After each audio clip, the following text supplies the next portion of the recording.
So yung mga master, tambay muna ako dito sa aking pinsan. Ayan, ang ating magong. Okay. Uwi na tayo. Yan mga master, papakita ko sa inyo yung may dalawang labuyo sila dito.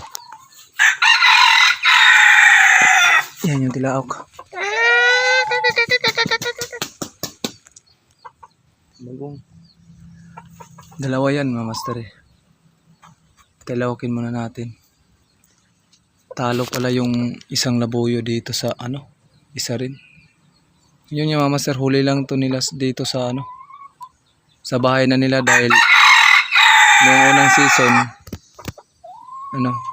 lumalapit na sa kanilang mga Bisayang manok na mga babae yun. Yung mga master, sumasama na sa kanilang mga Bisayang manok yung mga labuyo dati noong unang season, kaya yan na hinuli nila. Dalawa. Parang magka lang siguro yan, kapatid. Sumama na kasi sa nila. Sa Bisayang manok nila dito. Kaya nahuli nila. Yan. Laki ang tapa yung isa, ganda. Tatlong lang ginting yung ito dito.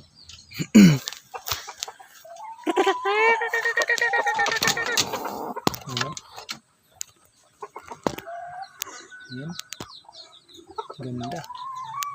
Yung isa. Talo yung isa.